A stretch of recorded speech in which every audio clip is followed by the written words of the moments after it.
Welcome to Community Producers on Shaw TV. I'm Andrina Koch-Schulte. We're at the Comox Valley Airport.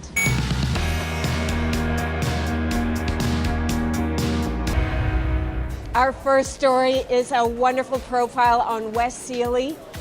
My goodness, he's gone from being a logger for 43 years to now being an artist. But he's still using wood. He's still our go-to guy for cedar.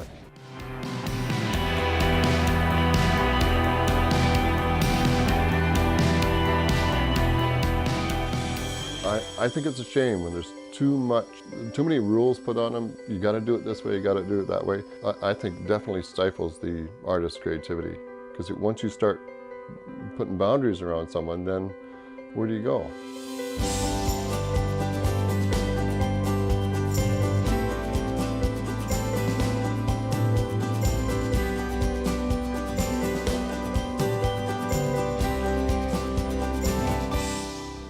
I've been working on the water for 42, 43 years, I guess, and nature's always been around me, especially eagles, and I love eagles. They're my favorite bird, favorite predator.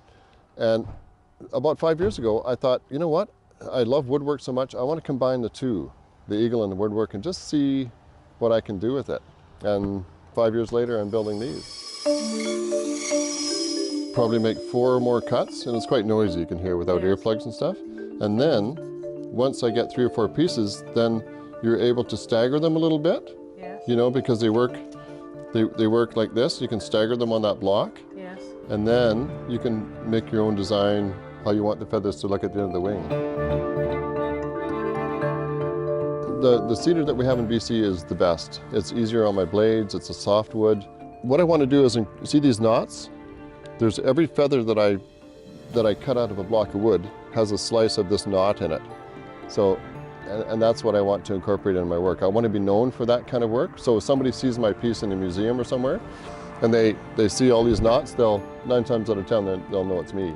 Signature. That's right, kind of a signature kind of thing to do. The bench was a really awesome surprise. I knew Bonnie, and she's since gone now.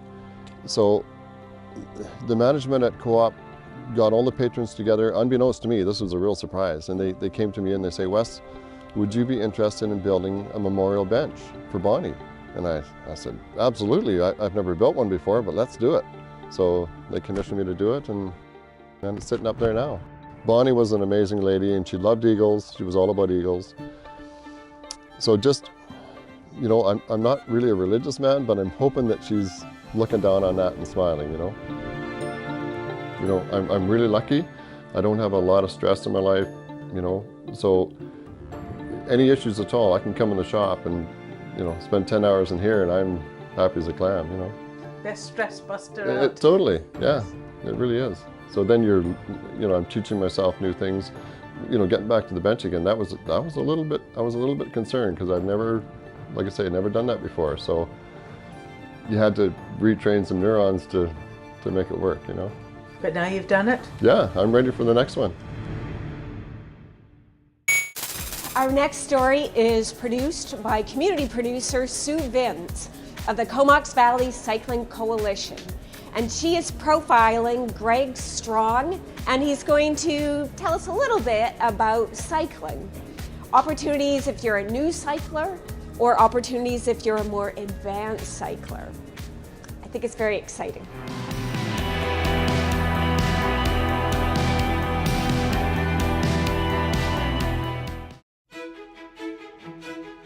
After an interval, I found I just got itchy feet and started doing a lot of cycling. And eventually started heading to the north here, heading also Vancouver Island and heading through the wider world. But I want to bring people to Vancouver Island. It's a pastime that I think has so much potential. My name is Greg Strong, and for long years now I've been passionate about cycling. I spent quite a number of years on the North Shore in North Vancouver as a member of the Cycling Advisory Committee. I also managed a team that used to compile all BC's road safety data and put it together, and I still have an awful lot of interest in road safety and cycling. I see cycling as a net good for our society. Greg has a bundle of thoughts and ideas to share at the Comox Valley Cycling Coalition's AGM. His passion is to inspire others to explore their world on their bicycle. There is a website on Backroads Bike Touring that the presentation is going to be very loosely based around. This website is intended just to be an information resource for people who are looking into maybe coming to this neck of the woods for cycle touring. There's no business angle to it, but you'll find lots of info on what to think about if you're getting started cycling, where you can go, possible rides, where you can camp, and just a host of other things. Bike Touring with Greg covers a spectrum from easier accessible routes to the more remote back roads of Vancouver Island. So we asked Greg for 5 reasons our membership and the general public will want to attend his presentation. If you're interested in cycle touring, or you want to perhaps put your foot in the water and try it out, there'll be lots of information, ideas, and discussions for you. Even if you're not a cycle tourist, the presentation is going to get into some far-flung corners of Vancouver Island that you may never have given thought to. I'll be recommending a whole bunch of favorite rides and favorite camping options for people.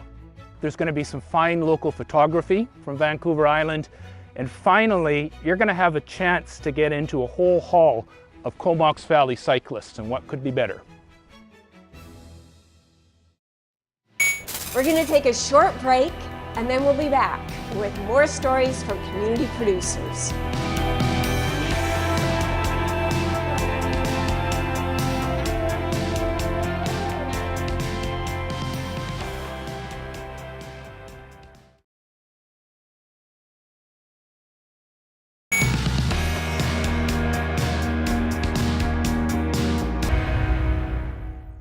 Welcome back from break. I'm Koch-Schulte for Community Producers, and we're here at the Comox Valley Airport. And there's books here. You can do some shopping, get books, get magazines, get newspapers. Or you could go to the Campbell River Library. That's our next story, 5 dynamic facts that you may not know.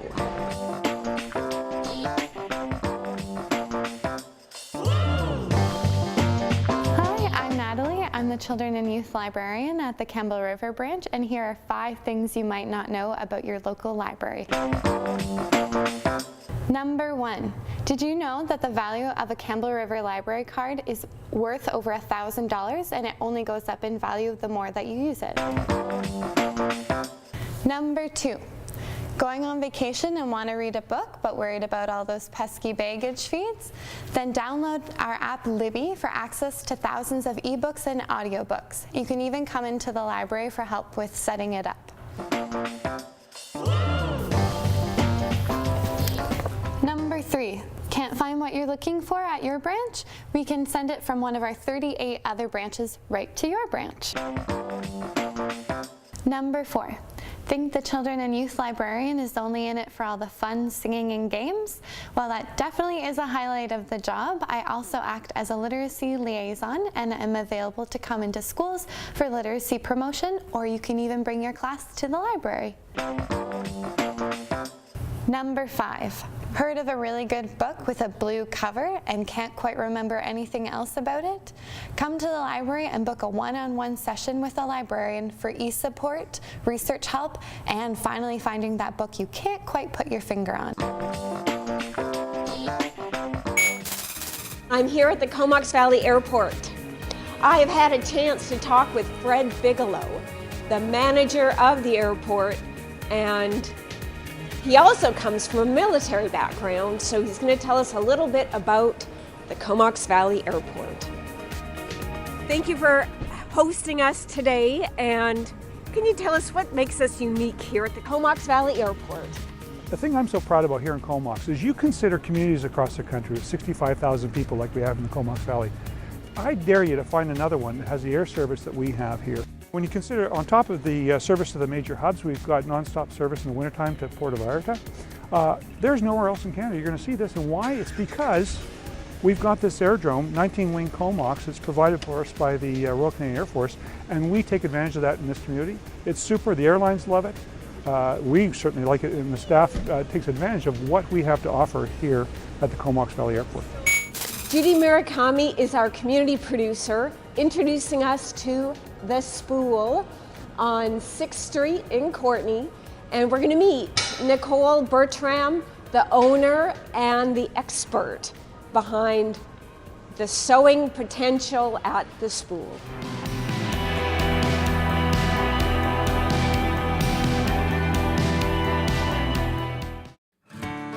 They're a Japanese blade, which tend to be like a little bit sharper.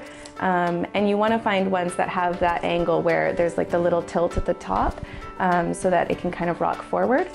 If you've ever thought you don't know how to sew, you'd like to learn, or you thought, oh, I'd love to sew again, but I don't have a sewing machine, you can come to the Spool Sewing Studio here on 6th Street.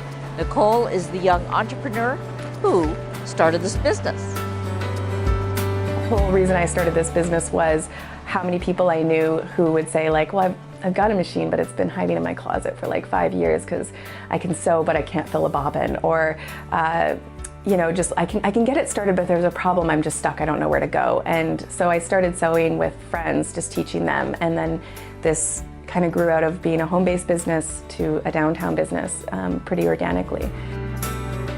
Once you come to class, you'll get all of your materials, your equipment, your cutting implements, and you'll learn how to sew. You can make rope bowls, you can make t-shirts, you can make clothes. The sky's the limit. We also have classes for men's. We have Bros Who Sew. We just did a session where they made t-shirts. And they came, some of them had already done some sewing with me, some of them were brand new. And so it's really trying to be inclusive. So we don't want it to feel like it's just a traditionally female space. We want it to be open to everybody. So we try to make a range of classes that makes it interesting for everyone. I usually like to cut my notches outwards. They're usually illustrated as being an inward triangle, so you would like cut them out. But with knits in particular, you can get a run, sort of like a run in your stockings. So I always like to cut mine out and then just trim them away after.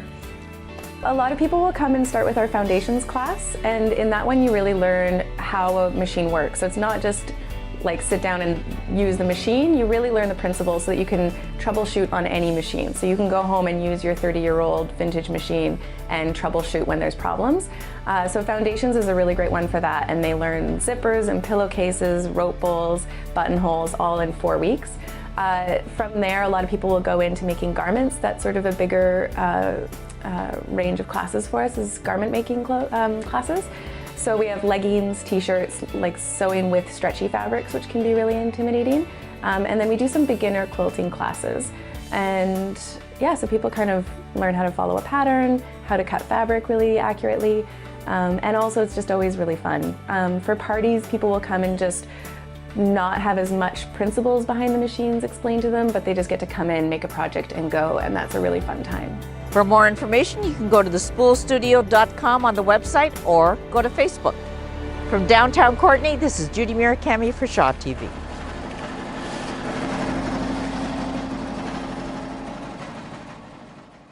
Kate Brown is our community producer on the next story about art at the airport.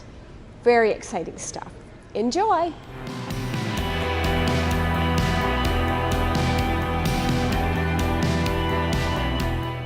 People arrive at Waikiki, get the first impression of the Comox Valley, and what better way than art by local artists. Comox Valley Arts Council has cooperated with the airport to put on an excellent exhibit showing the essence and the spirit of Vancouver Island. Well, we're just so very proud of the art that's being shown on our walls. You know, when a passenger walks off that aircraft and they come in from Edmonton or from Calgary, especially in the wintertime, make no mistake about it, you've arrived on the West Coast. You've arrived on Vancouver Island. I mean, my sister, who's an artist, will give me a hard time for picking the art to match the furniture. But I'll say, as a layperson, not as an artist myself, we have a West Coast contemporary building. We're blessed with this terminal facility. It's a lovely West Coast feeling kind of place, and the artwork just brings that on in spades. And so typically, working with the folks in town to bring this kind of artwork out, you're stepping off a plane on Vancouver Island. You're not in Calgary anymore. You're not in Toronto. You're not coming in from Europe. And if you look around me, especially the artwork that really shows the natural beauty of this valley that we live in, I just think it's just a marriage made in heaven when we combine this artwork with this building and the spirit that's in this building. You know, we're small And we know each other and we work together every day, and it's a very, very pleasant place to work. And we kind of hope our passengers will feel that. So when you blend the sort of the emotions and the spirit of the staff who work here with the artwork, with the architecture, guess what? You've arrived on Vancouver Island when you step off that aircraft. You know it. How does your art welcome people to the Comox Valley? Well, one of the things people really enjoy when they come to the West Coast is beach walking, beach combing, and I also love that. So my representation is an assemblage piece, which I put together from bits and pieces of things that I've collected along the way, and put together to make a three-dimensional assemblage piece, which is more like a sculpture. And I think that welcomes people to do the same, you know, to walk along the beach, enjoy the scenery, enjoy the walk, the water, the sounds. You moved to the Comox Valley recently, so you have new impressions of the Comox Valley. Yes, yeah, I've been here about 3 years now, so it's a beautiful place. Like, coming from the prairies, it's totally different, of course. We've got all the water that we have here and the big trees. I love the trees. So there was a lot to inspire you when you got here? Yes, and I knew what it was like before I got here. I mean, I visited before and wanted to live here for probably since I was about 8 years old, actually, when the first time I visited out here. But yeah, it's been great.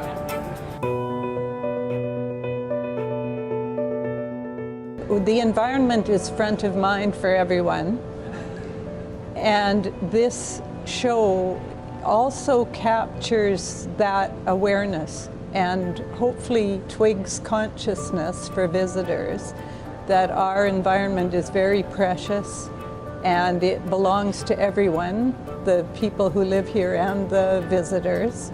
And I think the artists conveyed that without any direction from the Arts Council. If you take time to look at the pieces, I'm hoping, and I do think, that that's an impression people get. We had a number of selections. We had a very, very good quality this year. We felt the submissions were incredibly strong. So the jury selection isn't easy, but it's very interesting. And being the person that is not artistic myself, I found it very, very enjoyable to sit with people who are artistic and get their side of things. And then I was able to also say, but this is what I like. This is what people are going to see when they come into the airport. And it's nature, it's warm, it's welcoming, it's, we're inviting people into a home, basically. Community art is a great way to welcome people to the Comox Valley here at the airport. Come and see it yourself. In the Comox Valley, I am Kate Brown.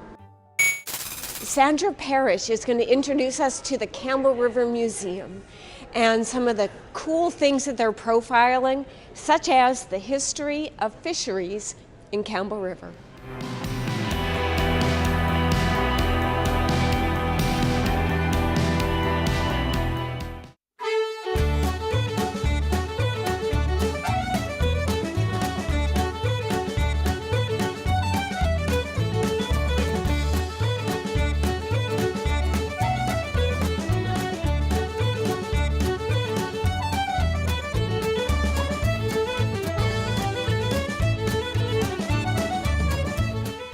As you step into our commercial fishing exhibits, you're immediately transported to the waterfront. The creaky floorboards, the whitewashed walls, were all designed to give us a sense of an old cannery building. Some of the topics that we cover in this space is the early canning industry and the commercial fisheries, the gill netting, the troll fishing, and the seining. There are 5 species of salmon that inhabit our water, but it was a sockeye that was the targeted or preferred species that resulted in the fishery that we have today. It was preferred for several reasons, specifically for the British market. Its oily texture, bright color, and it's remained quite firm when it went through the canning process. So at one time, our coast was dotted by a number of canneries that were located very close to the fishing grounds. Gill netters were the initial methods. Gill net boats were small wooden rowboats powered either by oar or by sail. and you would pull the line in by hand. Initially, the fishers were predominantly First Nations, and it was only a little bit later on as the industry progressed that there was European Canadians and later on Japanese fishermen who joined the fishing fleet. The other early type of fishery was trolling, or its origins came from hand lining. We have on display an example of an early hand liner boat. You can see the gear is very minimal, bit of line, a few lures, and some oars, and that was how many people made their living. In particular, this style of fishery was pretty predominant in the Depression era, and at Cape Mudge we're known as having a very large hand lining camp where the mostly out-of-work men lived on the beach and then spent their time fishing. Seining was really the type of fishery that took over.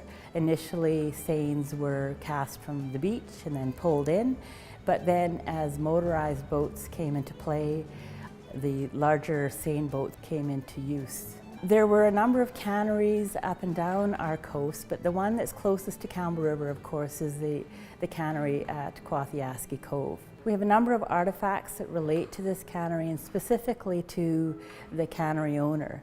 W.E. Anderson and his family and later his grandchildren would spend much of their year living in the cove and managing the cannery. One of my favorite things in this particular case is a small wooden sailboat that actually was made by the cannery's boatsmith, a Japanese boat builder named Atagi, as a gift for one of W.E. Anderson's grandsons.